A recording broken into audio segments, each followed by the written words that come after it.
দেবীপক্ষের শুরুটা জেলেই কাটবে RG Kar medical college এবং হাসপাতালের প্রাক্তন অধ্যক্ষ সন্দীপ ঘোষের। আরজিকর মেডিকেল কলেজ এবং হাসপাতালের দুর্নীতি মামলায় সোমবার সন্দীপ সহ 4 জনকে আলিপুরে সিবিআইয়ের বিশেষ আদালতে পেশ করা হয়। তাদের আরও 14 দিনের জেল হেফাজতের নির্দেশ দেওয়া হয়েছে। অর্থাৎ দুর্নীতি মামলায় আগামী 7ই অক্টোবর পর্যন্ত সন্দীপদের জেলেই থাকতে হবে।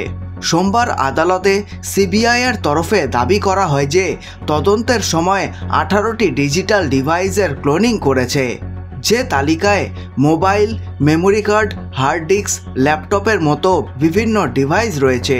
ওই ডিভাইসগুলিতে এমন কিছু তথ্য থাকতে পারে যা তদন্তের ক্ষেত্রে অত্যন্ত গুরুত্বপূর্ণ হতে পারে বলে মনে করছে সিবিআই। সেগুলি আপাতত খতিয়ে দেখা হচ্ছে বলে কেন্দ্রীয় তদন্তকারী সংস্থার তরফে জানানো হয়েছে। সেই সঙ্গে সিবিআই দাবি করছেন আরজিকর মেডিকেল কলেজ এবং হাসপাতালের দুর্নীতি মামলায় যাদের ধরা হয়েছে তারা অত্যন্ত প্রভাবশালী। ফলে তারা যদি জামিন পেয়ে যান তাহলে সাক্ষীদের ওপরে প্রভাব খাটাতে পারেন। সেই যুক্তি মেনে নেয় সিবিআইয়ের বিশেষ আদালত। সন্দীপ সহ 4 জনের 14 দিনের জেল হেফাজতের নির্দেশ দেওয়া হয়। এমনিতে সন্দীপকে প্রথমে আরজিকর মেডিকেল কলেজ এবং হাসপাতালের দুর্নীতি মামলায় গ্রেফতার করেছে সিবিআই। পরবর্তীতে তাকে আরজিকর মেডিকেল কলেজ এবং হাসপাতালের তরুণী চিকিৎসকের ধর্ষণের ঘটনায় গ্রেফতার করা হয়। আরজিকর হাসপাতালে তো সন্দীপের বিরুদ্ধে দুর্নীতির ভুরি ভুরি অভিযোগ উঠেছে।